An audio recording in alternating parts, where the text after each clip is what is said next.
So ఇవాళ అన్ని పత్రికలలో కేసీఆర్ వార్త, ఫోన్ ట్యాపింగ్ కేసులో ఆ మహనీయుణ్ణి ప్రశ్నిస్తారా అని నమస్తే తెలంగాణ, ఎంతటి అన్యాయం ఘోరమని మన తెలంగాణ, ఎవరైనా చట్టానికి అతిథులు కాదని చెప్పి ఆంధ్రజ్యోతి. సో ఇవాళ విచారణ ఎదుర్కోబోతున్న కేసీఆర్ అంటూ వెలుగు. ఇట్లా అన్ని పత్రికలు కేసీఆర్ విషయం రాసుకొచ్చినాయి. అటు కేటీ రామారావు, కేసీఆర్ వీళ్ళందరూ ఏమో ఇది ఉత్తదే కేసు అని చెప్తా ఉన్నాయి. ఈ ఉత్త కేసు అనేది లోకమంతరికే, ఆల్రెడీ అది కాంప్రమైజ్ పాలిటిక్స్. రేవంత్ రెడ్డి కంప్లీట్గా కేసీఆర్ కుటుంబానికి లొంగిపోయిందా లేకపోతే వాళ్ళని ఇంకేమైనా చేసి పైసలు వసూలు చేసినా తెలియదు, కానీ ఇది ఉత్త కేసు మాత్రమే. దీని గురించి ఎవరు వరి కావాల్సిన పని లేదు. బాపుకి ఏం కాదు, ఆ బాపుకి ఏం కాదు, బాపు సేఫే, బాపు సేఫే. బాపు సేఫ్ అయి చాలా రోజులైంది, బాపు సేఫ్ అయి చాలా రోజులైంది. దానికి రేవంత్ రెడ్డి గారు కూడా ఆవాద ముద్ర వేసిండు, ఇచ్చిపుచ్చుకోవడాలు కూడా జరిగిపోయినాయి అని నేను అనుకుంటా ఉన్నా. సరే, ఏదేమైనప్పటికీ కూడా ఇవాళ కేసీఆర్ విచారణ సందర్భంగా హడావిడి 2000 మంది అందులో మీడియా అంతా మరి మైకులు పట్టుకొని వెళ్ళిపోవాలి. మీరు తొందరనే వెళ్ళిపోయి ఏం జరిగింది అసలు కాసేపట్లో ఎదుర్కోబోతా ఉన్నారు అని ఇక ఆ కేసీఆర్ ఇంటికాడ పెట్టేటువంటి మీడియా, ఆ మీడియా లైవ్లు ఎట్లా ఉంటాయి, ఆ మీడియా లైవ్లు ఎట్లా ఉంటాయి అంటే సపోజ్ వెలుగు V6 వెలుగు అనుకో, కేసీఆర్ గారిని విచారిస్తూ ఉన్నారు. అయితే గతంలో ఆయనకు నోటీస్ ఇస్తే ఆయన ఎర్రవల్లి ఫామ్ హౌస్లో ఉన్నాను అక్కడ విచారించండి అని చెప్తే సిట్ దాన్ని వ్యతిరేకించింది. సో కాబట్టి నందినగర్లో ఉన్నటువంటి ఆయన నివాసంలో విచారణకు సిద్ధమైపోయింది అని చెప్పి యాజ్ యూజువల్గా ఇట్లా చెప్పి నడుస్తుంది.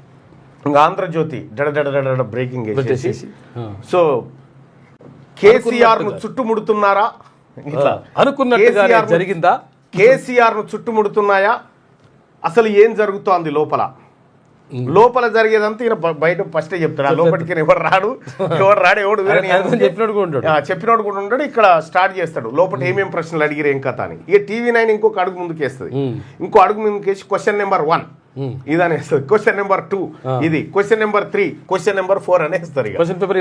ఈ క్వశ్చన్ పేపర్ లీక్ అయినట్టుగా ఎంత అయిపోతుంది. వీళ్ళంతా హడావిడి చేస్తారు, పడిగాపులు కాస్తా ఉంటారు. అప్పటికి బీఆర్ఎస్ పార్టీ నాయకులు కొంతమంది ఆడికి వస్తారు. ఎంత అన్యాయం బాపుని చేయడం అని వాళ్ళు అనడం, వీళ్ళు రికార్డు చేయడం. భోజనాలు రెడీ చేసి ఇప్పుడు తెలంగాణ భవన్ లో 2000 మందికి భోజనాలు రెడీ చేసిరు. బాపు కోసం పోవాలి కదా, వాళ్ళ అదో కార్యక్రమం ఉంటుంది. అయితే హడావిడి అయితే ఇక వాళ్ళు మీడియా ముంగట లేకపోతే ఇంకొక చోట ఎంత అన్యాయం ఎంత దుర్మార్గం అని వీళ్ళొక వైపు అంటా ఉంటే పక్క వైపు నుంచి సోషల్ మీడియా అసలు తెలంగాణను తీసుకొచ్చిన ధీరుడికి ఎన్ని కష్టాలు, కన్నీళ్ళు, ఆ మహనీయునికి, ఆ జాతిపితకు వాళ్ళు సోషల్ మీడియాలో వాళ్ళు ఇంకా ఇక నేషనల్ మీడియా కూడా కొంత వస్తుంది. ఎందుకంటే కేసీఆర్ ఇప్పుడు ఆడికి ఏ మీడియా రాలేదనుకో, ఈడ 2000 మంది కార్యకర్తలు రారు, ఎవరు రారు, ఆడికి ఎవరు రాకపోతే. అయితే దీన్ని హైప్ క్రియేట్ చేయడం కోసం భారత రాష్ట్ర సమితి పార్టీ హైప్ క్రియేట్ చేయాలనేటువంటి వాతావరణంలో వీళ్ళు సరే విచారణ చేస్తాం, ఏదో చేస్తున్నాం అనేటువంటి నమ్మకం కలిగించాలి ప్రజలకు. ఇదేదో ప్రజల్ని నమ్మిస్తేందుకు పోలీసు వాళ్ళు చేస్తున్నటువంటి హడావిడి. అయితే ఇక్కడ అంత విచారణ అంతా అయిపోయిన తర్వాత కేసీఆర్ గారు బాల్కనీకి వచ్చి ఇట్లా అంటాడు, అంతే ఇట్లా అంటాడు పెడతాడు. అవును, బాల్కనీకి వచ్చి నగర్లో ఉన్న బాల్కనీకి వచ్చి ఇట్లా అంటాడు అన్న తర్వాత కింద ఓ అని మళ్ళీ 2000 మంది ఉన్నారు కదా, ఈ 2000 మంది ఓ అనాలి, బాపు అనాలి. విషయం ఏంటంటే ఇవాళ ఏమన్నా ఏది ఇంకేమేం చేస్తారో అంతా వేరే ఉంటది. అంటే అసలు యాక్చువల్ గా సిట్ని ప్రశ్నించుంటూ సిట్ గజగజలాడింది. అదేమో నమస్తే తెలంగాణ, అది వేరే. నమస్తే తెలంగాణ టీ న్యూస్ లో వచ్చేదేమో సిట్టు కేసీఆర్ ఎదుట నిలబడడానికి భయపడుతున్న సిట్ అధికారులు కంగు తిన్నారు. కేసీఆర్ మర్యాదగా వాళ్ళని కూర్చోమని రిక్వెస్ట్ చేసిండు. తర్వాత వాళ్ళకి టీ కూడా ఇచ్చిండు. సార్ మేము అడగొచ్చా సార్ తమరు అనుమతిస్తే అంటే అడుక్కోండి అని చెప్పాను అన్నాడు. ఆ తర్వాత సార్ మేము ఉన్న వాస్తవం చెప్పాలంటే ఇందులో ఏం లేదు సార్, మిమ్మల్ని కావాలని ఏదో ఇబ్బంది పెడతా ఉన్నారు, అది మీ కూతురున్న సార్ వెనకాల అందుకే వచ్చినాం కానీ మమ్మల్ని మనసులో పెట్టుకోకండి సార్ అని చెప్పినట్టుగా మనకు టీ న్యూస్ లో చూడొచ్చు. ఇప్పుడు మనం ఆ పేపర్లో కూడా ఇవాళ వచ్చే వార్తలు మనం ఇందులో టీ న్యూస్ లో చూడొచ్చు. నమస్తే తెలంగాణలో అయితే వీడికి ఇట్లా అనేది వస్తుంది, బాల్కానికి ఇట్లా అనేటువంటిది మనం ఫోటో చూడొచ్చు. మనం రేపు వస్తుంది అనుకుంటున్నాం, రేపు వస్తుంది. రేపు టైటిల్ కూడా సింహం అనో లేకపోతే పులి అనో ఏదో ఒక క్రూరముగాన్ని అయితే ఎంచుకుంటారు. రేపు గర్జించిన సింహం, నీళ్లు నమిలిన సిట్టు, పరారైన సిట్టు విలవిల.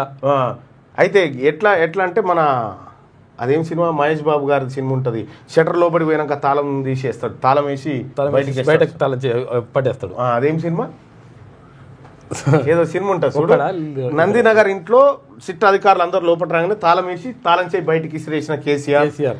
ఈ టైప్ లో కొన్ని మనం రేపు చూడబోతా ఉంటాం, రేపు పేపర్లలో కానీ ఇవాళ వార్తలలో కానీ చూడబోతా ఉంటాం.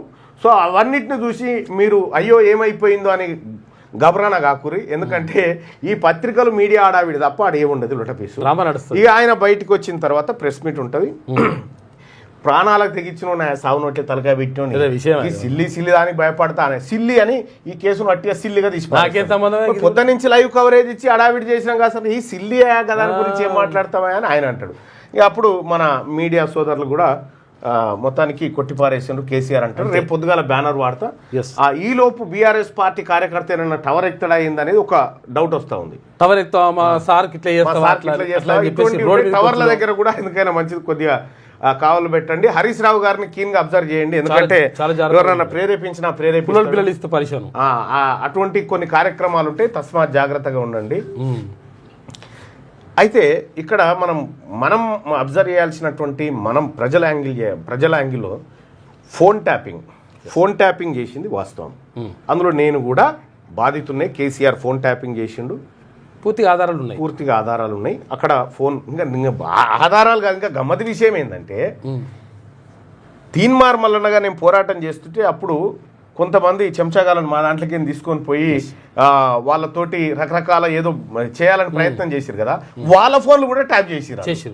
వాళ్ళ ఫోన్లు కూడా ట్యాప్ చేసిరు. నేను షాక్ అయిపోయినా, నాకు చేసిరంటే అర్థం వీళ్ళందరినీ మీరు కొనేసిరు కదా, వీళ్ళే ఎందుకు చేసిరు బాబు అని, కరెక్ట్ పని చేస్తారా లేదా అని. అయితే వాళ్ళ ఫోన్లు కూడా ట్యాప్ చేసిరు. సరే ఏదేమైనా కానీ ఫోన్ ట్యాపింగ్ చేసింది వాస్తవం, ఆ ఫోన్ ట్యాపింగ్ చేపించింది కేసీఆర్ వాస్తవం. కేటీఆర్, హరీష్ రావు, సంతోష్ రావు, కవిత వీళ్ళందరూ ఫోన్ ట్యాపింగ్లో ఉన్నటువంటి వాళ్ళే, ఇందులో ఉన్న నేరస్తులే. ప్రజలకు సంబంధించి గోప్యత ఏదైతే ఉందో అది భారత రాజ్యాంగం ఇచ్చినటువంటి గోప్యతకు వాళ్ళ ఉల్లంఘన చేసి ప్రజల్ని హింసించడానికి చేసినటువంటి ఒక దుర్మార్గమైన పని. దాన్ని చిత్తశుద్ధితోని రేవంత్ రెడ్డి గారు ఏమన్నా ఎంక్వైరీ చేస్తున్నారంటే లేదు, చిత్తశుద్ధి లేదు. పోలీసు వాళ్ళని జెర్సేపు ఇట్లా ఉరికినట్టు చేసి మళ్ళీ రారి అయిపోయింది రారి అని చెప్పి ఇలా ఎవరిని అరెస్ట్ చేసేది లేదు, ఇది ముందుకు పోయేది లేదు, ఇది సచ్చేది లేదు. ఇది కేవలం రేవంత్ రెడ్డి ఆడుతున్నటువంటి డ్రామా. సో కాబట్టి ఈ డ్రామాను ఇలా పేపర్లల్లా మీడియాలల్లా స్క్రీన్లు వలిగిపోయే రేంజ్లో దయచేసి చూపెట్టకుండా ప్రజలకు కాస్త శాంతియుతమైనటువంటి నినవననే పండుగకు పోయొచ్చారు మేడారం పండుగ కాబట్టి కొద్దిగా ప్రజల్ని ఆందోళనకు గురి కాకుండా చూడాల్సినటువంటి బాధ్యత మీడియా మీద ఉందని రిక్వెస్ట్ చేస్తూ, ఇంకా అలాగే ఇవాళ కేటీ రామారావు గారు ఇంకా పరిసరాల్లో ఉండి ఇట్లా జరుగుతుందని అబ్జర్వ్ చేస్తున్నట్టుగా ఇవన్నీ కొన్ని ఆల్రెడీ తయారైన స్క్రిప్ట్లు ఉండొచ్చు, ఎవరికి ఏం కాదు సార్, ఎవరికి ఏం కాదు. మీడియాలో హడావిడి తెల్లారి మర్చిపోయే కార్యక్రమమే. సిట్టు ఎవరిని అరెస్ట్ చేసేంత శక్తి రేవంత్ రెడ్డికి లేదు. రేవంత్ రెడ్డి చాలా బలహీనమైనటువంటి వ్యక్తి. ఆ బలహీనమైనటువంటి వ్యక్తి కేసీఆర్ను అరెస్ట్ చేసేంత శక్తియుక్తులున్న వ్యక్తి కాదు. సో కాబట్టి విచారణను వాస్తవానికి కేసీఆర్ను విచారణ కాదు, కేసీఆర్ మీద అనేకమైనటువంటి లెక్కలు బయటకు వచ్చినాయి.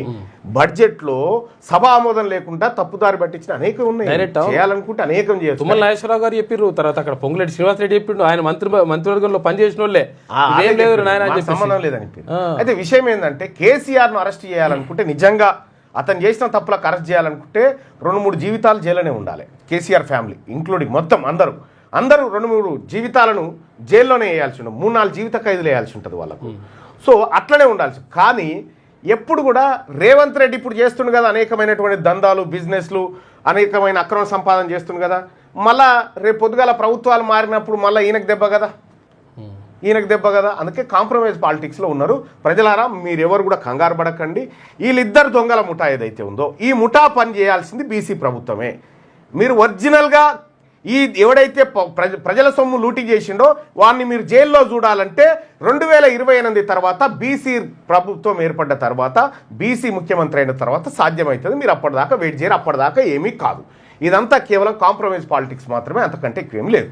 ఇంకా ఇవాళ ఆయన కార్యక్రమం గది.